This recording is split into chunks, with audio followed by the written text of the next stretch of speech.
HTC didn't have a stellar year in 2015. In fact, they had their worst year yet. Till the time the HTC One M9 was announced, HTC was doing pretty well. But after the announcement, people lost hopes in the company and the stock price for the company plummeted. Now, HTC, on the other hand, has been doing really well in certain countries, and India is one of them. And recently in India, HTC launched the new HTC One ME. Hey, what's happening, guys? My name is Bharat. I'm going to be reviewing the new HTC One ME for you, and we're going to figure out whether or not this device makes sense at a 40,000 rupees price bracket.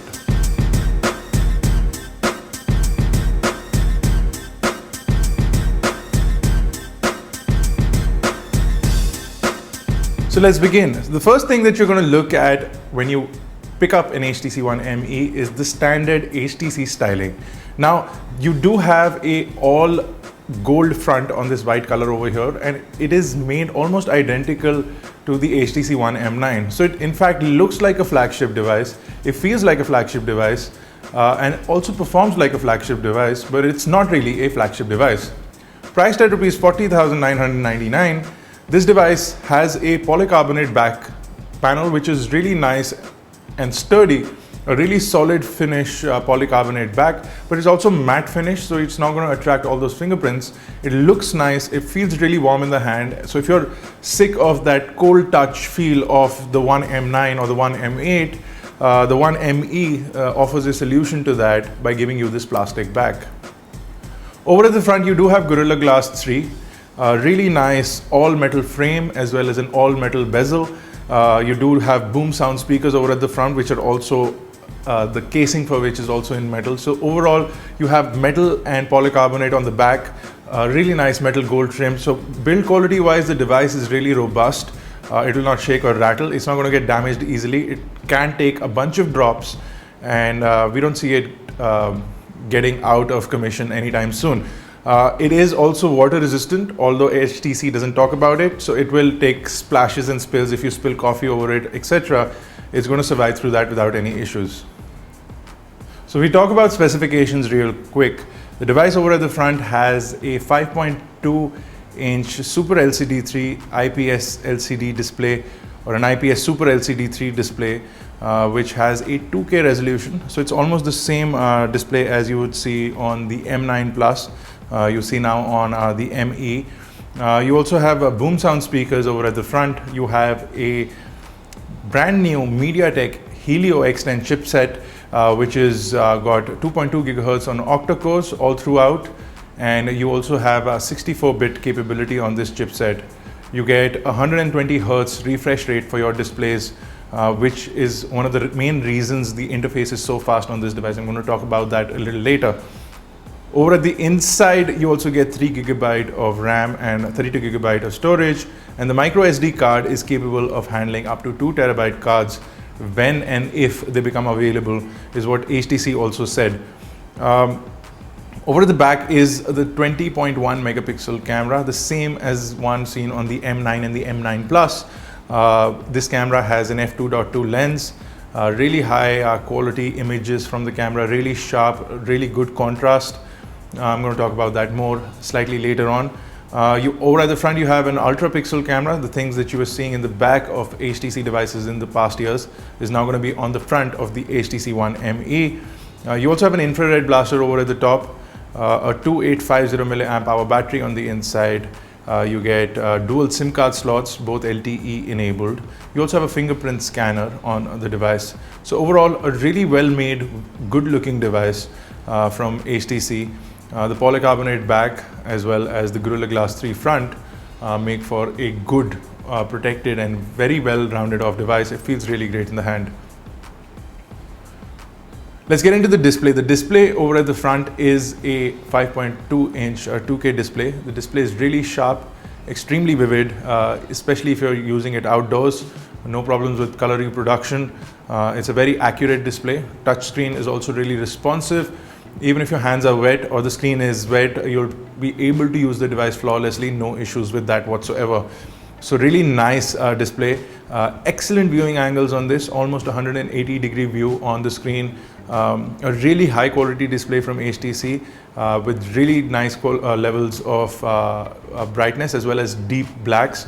Again, it's not as good as the blacks that we see on the LG G4 because it is a completely different display technology, but on the HTC One for any LCD device, it's got one of the best displays that we've seen, including the M9 Plus and the HTC One ME. Now, one of the most important features of the HTC One ME is going to be the camera. The camera is excellent outdoors. You can get high quality and large size images with a 20.1 megapixel sensor. You can blow up your images quite a lot as well. So if you want to zoom into something, you can zoom into your subject quite a lot because the large size of the 20 megapixel image.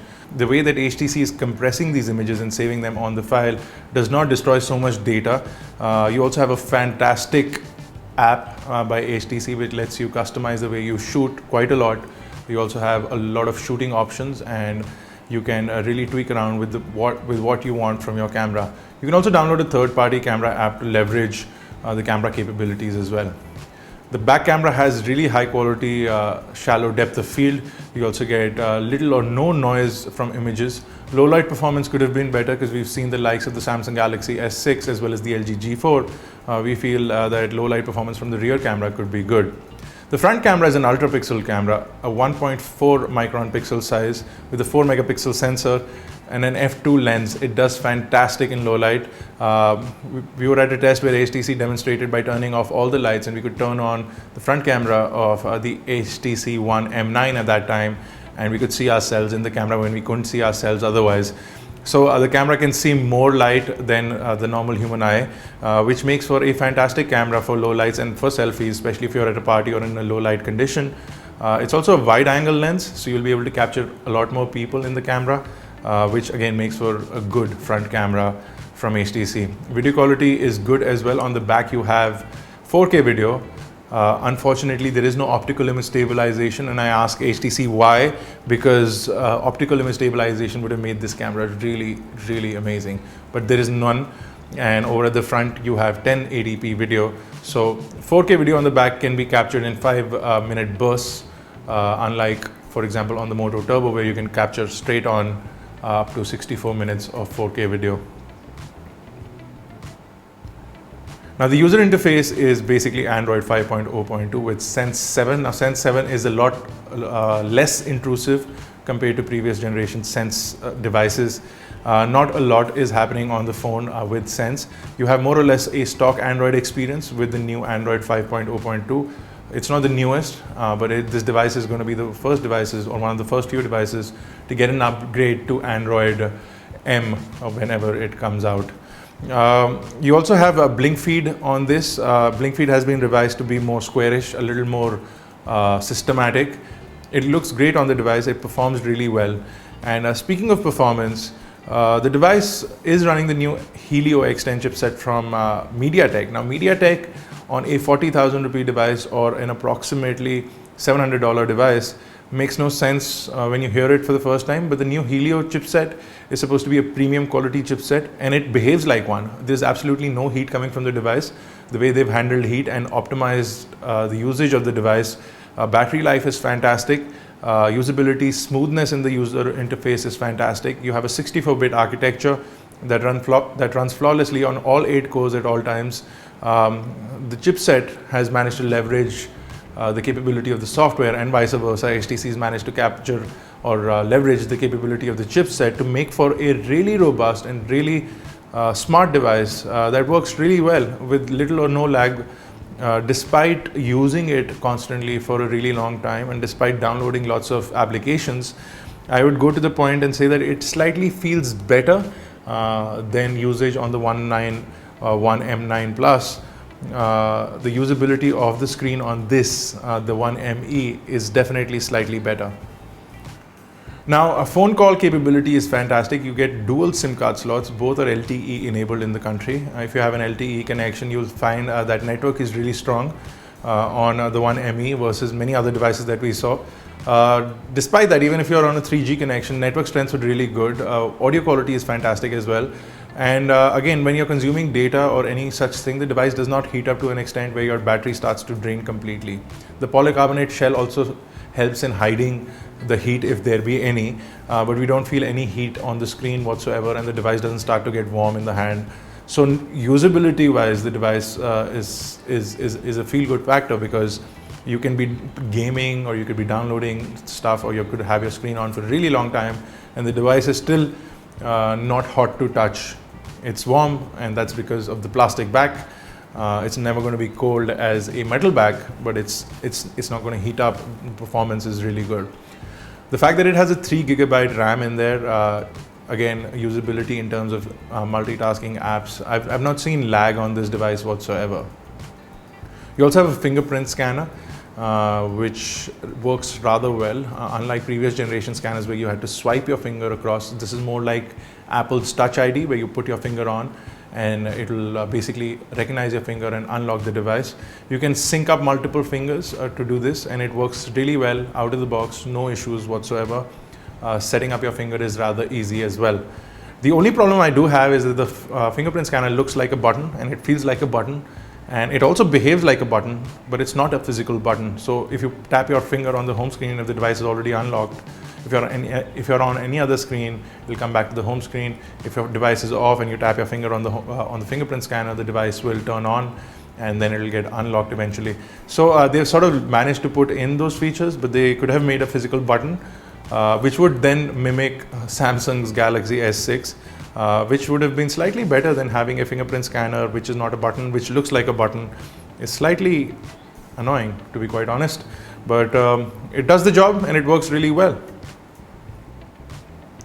Now, if we talk about battery, we got about a day and a half use on the ME, and the battery life drain is minimal. I've used this device extensively, and we get fantastic battery life.